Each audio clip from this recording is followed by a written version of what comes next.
111 million. That number is not a forecast.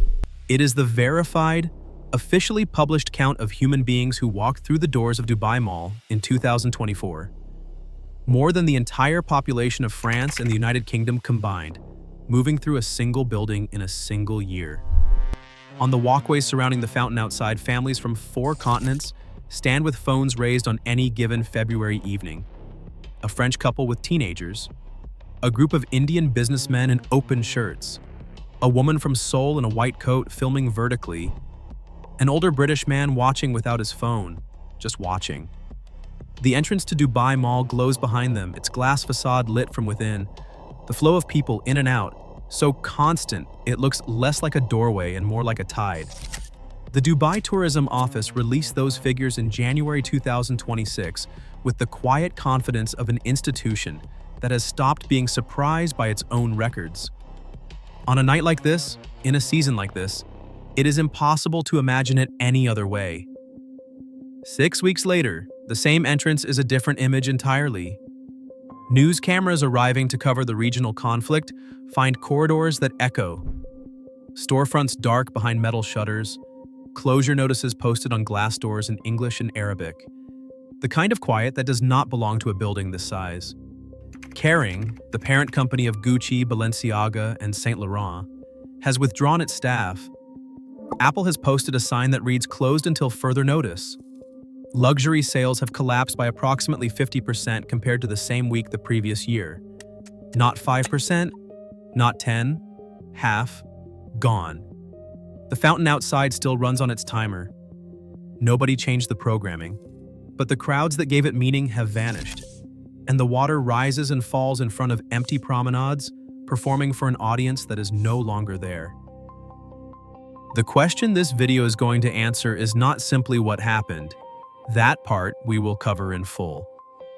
The deeper question is this: what does a building that attracted 111 million visitors a year going silent tell us about the city built around it and about every assumption we held about what Dubai actually was? The answer was always there in the architecture. We just had to wait for something to strip the facade off. Dubai Mall was never just a shopping center. That is the first thing you need to understand to make sense of what happened. When Emaar Properties opened the building in 2008, the stated ambition was to create not a retail destination but a destination, period. The distinction matters. A shopping center sells goods. A destination sells the experience of being somewhere extraordinary. Dubai Mall sold both simultaneously, and for nearly 2 decades it delivered on that premise with a consistency that left every city planning conference in the world taking notes. 111 million visitors in 2024. More than 1,200 retail outlets. A full-scale aquarium with 33,000 animals. An Olympic-sized ice rink. A 24-screen cinema and an entire Chinatown with its own food hall. For many of the nearly 20 million international tourists who visited Dubai in 2025, the 3rd consecutive annual record, Dubai Mall, was not a stop on the itinerary. It was the itinerary. The broader economy built around it was equally imposing. Property transactions in 2025 reached 917 billion dirhams, roughly 250 billion US dollars, in a city of 4 million people. Hotel occupancy averaged 80.7% across 827 hotels and 154,000 rooms. Dubai International Airport handled 95.2 million passengers, retaining its position as the world's busiest international aviation hub.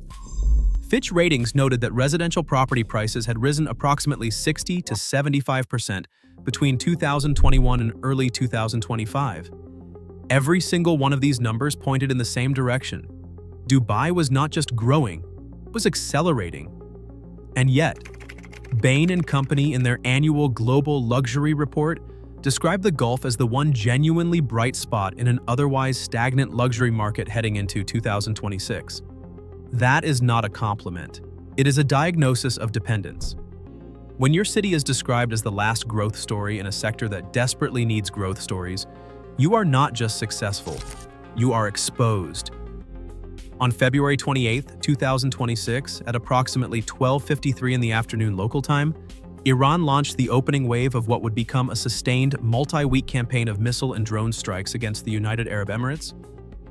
The strikes were direct retaliation following coordinated US and Israeli military action against Iranian territory.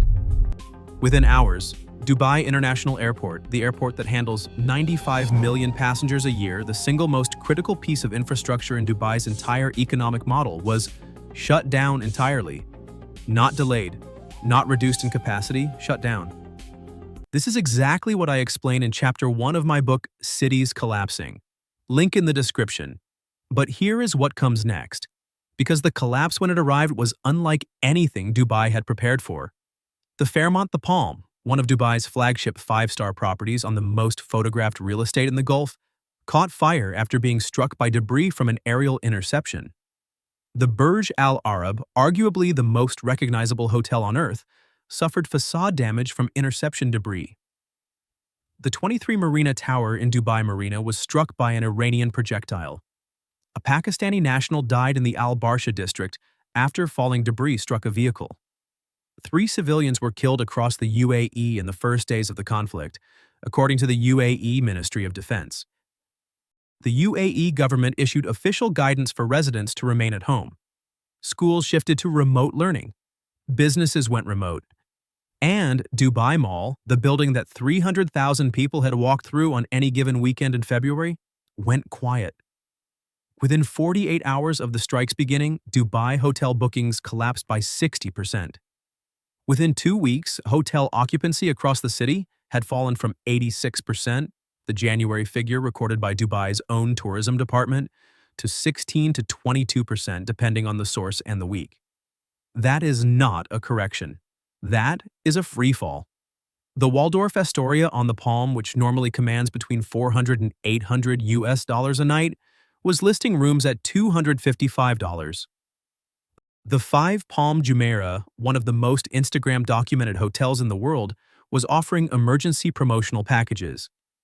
Luxury properties that had been running 82% occupancy in January were operating at below 35% inside of 2 weeks, according to data from the Middle East Insider.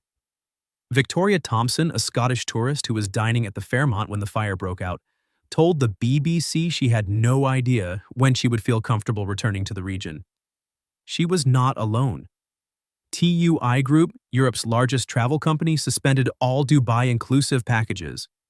MSC Cruises pulled every vessel from Gulf itineraries. Between February 28th and March 8th alone, aviation data firm Cirium recorded 37,000 canceled scheduled routes touching the Gulf. The U.S. State Department issued a Level 3 advisory recommending that Americans reconsider travel to the UAE. That advisory activated cancellation clauses in thousands of travel insurance policies simultaneously. The World Travel and Tourism Council estimated the Gulf region was losing $600 million in visitor spending every single day the conflict continued. Tourism Economics projected that the Middle East could see between 23 and 38 million fewer international arrivals in 2026, with a total loss in visitor spending of between $34 and $56 billion. Data from AirDNA showed that more than 226,500 short-term rental bookings were canceled across the UAE between February 28th and March 29th alone. These are not rounding errors. They are the sound of an economic model hitting a wall. The conflict did not impact Dubai uniformly. It never does. Understanding who absorbed what and at what speed is where the analysis gets honest. For the ultra-wealthy, the disruption was real but manageable in ways unavailable to everyone else. High-net-worth individuals with multiple residences simply relocated. Family offices and private wealth managers began reviewing their Middle East exposure, but reviewing is not the same as exiting. Emaar Properties and Alder Properties shares fell around 5% in early March, and some developer bonds registered distress signals, with risk premiums rising sharply, according to Bloomberg. Those are significant moves. They are not existential ones. Luca Solca, a senior analyst at Bernstein, told WWD that the disruption was particularly uncomfortable in its timing, given how important the Gulf had become to global luxury. But uncomfortable is not catastrophic. For people with deep enough pockets, it rarely is. For the professional expatriate class, the 3.5 million people who live and work in Dubai and do not simply visit it, the experience was different and more complicated. Their companies went remote. Their children stayed home from school. Their daily routines collapsed entirely for weeks. And yet the rental market data told a counterintuitive story. According to Knight Frank, residential rental listings in Dubai actually grew 2.4% in the weeks following the conflict's outbreak. Because this class of people did not leave. They could not leave easily, and many had no reason to. They still needed apartments. They still had jobs. The expat population, which constitutes roughly 90% of the UAE's 11 million residents, is the structural floor beneath Dubai's real estate market, and that floor held. Transaction volumes in real estate fell approximately 25 to 30% in March, but median apartment prices per square foot declined only 3% year-on-year, while villa prices were still up 16%. Fitch Ratings had forecast a possible 15 to 20% real estate price correction in late 2025 and into 2026. The conflict accelerated the conditions for that scenario, but had not yet produced it as of April. For the workers at the base of the economy, the picture was unambiguous and unrelenting. Natasha Sideris, founder of the Tasha's Hospitality Group, described the situation as nothing short of devastating. In her community-based cafes, revenue dropped 50%. In her tourist-heavy outlets, revenue dropped between 70 and 80%. Staff were placed on indefinite unpaid leave. Senior executives across the hospitality industry reported footfall at 15 to 20% of normal levels. A taxi driver operating near the Dubai Marina, where the 23 Marina Tower had been struck, described his income as essentially gone. Construction workers, already one of the most economically precarious groups in Dubai's labor ecosystem, faced site shutdowns and work suspensions. The domestic workers, the service staff, the delivery riders, the people whose labor maintains the image of a frictionless luxury city. For them, there was no flight to take, no second home to retreat to, no portfolio to rebalance. There was just an empty shift and an unpaid invoice.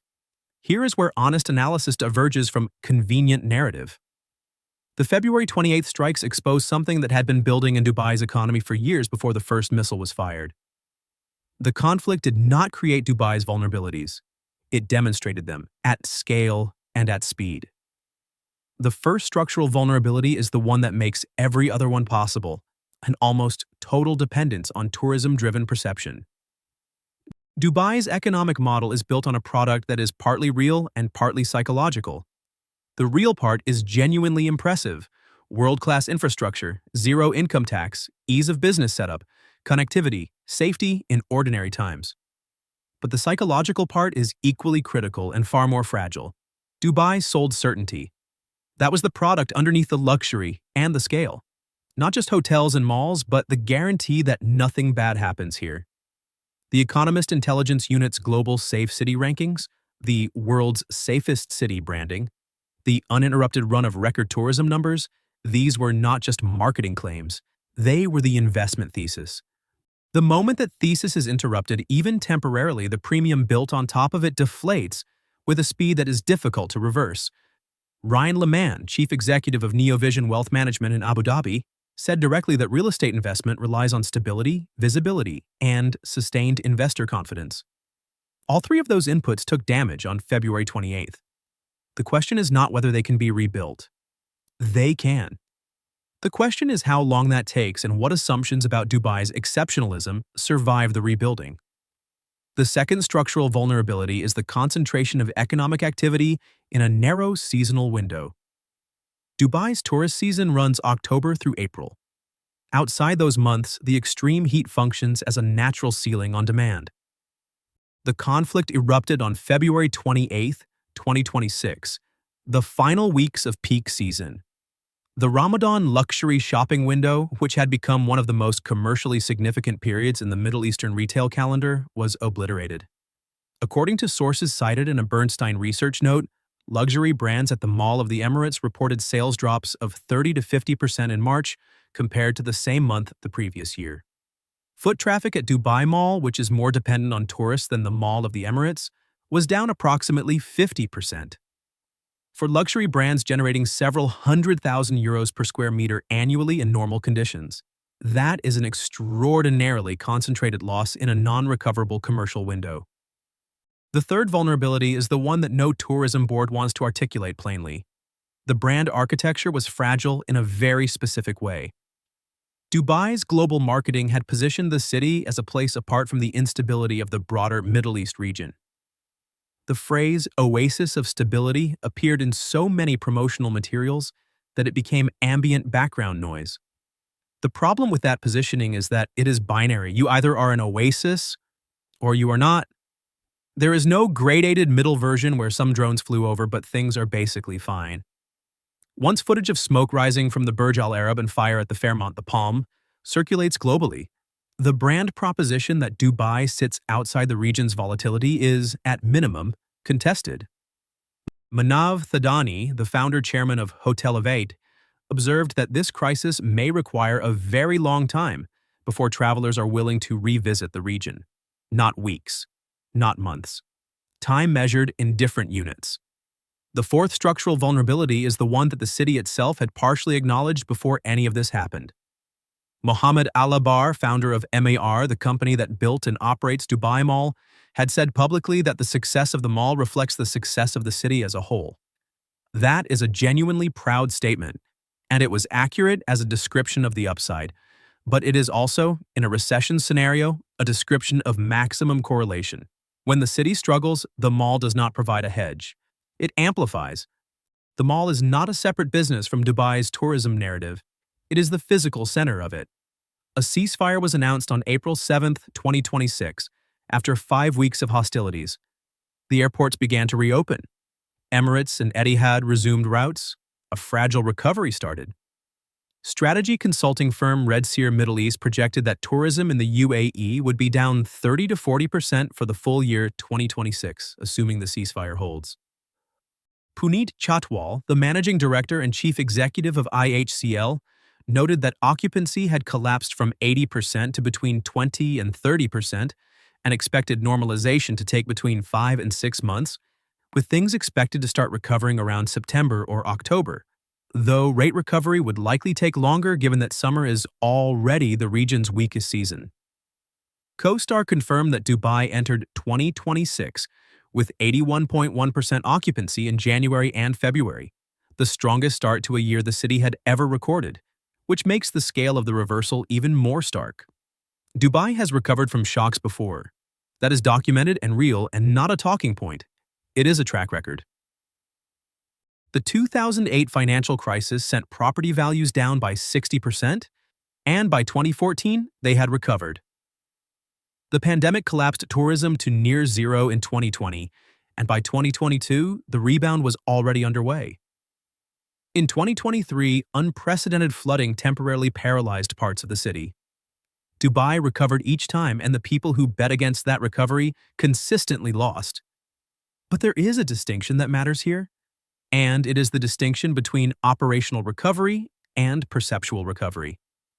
Getting the airport back to full capacity takes weeks. Resuming hotel bookings takes months. Normalizing tourist arrivals to pre-conflict levels, with the right demographics and the right spending profiles, takes a calculation that includes an honest reckoning with the image damage sustained. A city that built its premium on being the exception to regional instability now has to rebuild that premium from a position where the exception has been visibly interrupted. That project has a different timeline than reopening a runway. It requires not just operating normally, but persuading a global audience that normal is the right word. The structural questions raised by the conflict, the over-reliance on a narrow seasonal window, the dependence on a psychological brand proposition, the concentration of the entire economic narrative in a building that attracts 300,000 people on a weekend, those questions were present before February 28th. The conflict made them urgent in a way that quarterly reports and analyst notes could not. It is possible that this moment accelerates a diversification that Dubai's leadership has long discussed. It is also possible that the city returns to peak performance, declares victory, and files the whole episode as a geopolitical anomaly. Both outcomes are consistent with Dubai's history. Which one materializes depends on decisions being made right now in the quiet corridors of Emar's boardroom and Dubai Tourism's strategy meetings, in the empty stores on the ground floor of a mall that once received more visitors than some countries. If you live in Dubai, if you were there when the sirens went off, or if you had planned to move there and are now reconsidering the timeline, I want to hear from you. Not the version of the story that ends with a hashtag or a recovery headline. The actual calculation. Tell it in the comments. Because the most honest thing I can tell you is that the numbers I read to make this video do not fully capture what it means to be inside that city when its central proposition comes under fire. And if this kind of analysis, the kind that follows the data past the press release and into the structure underneath, is what you come here for, then you already know what to do.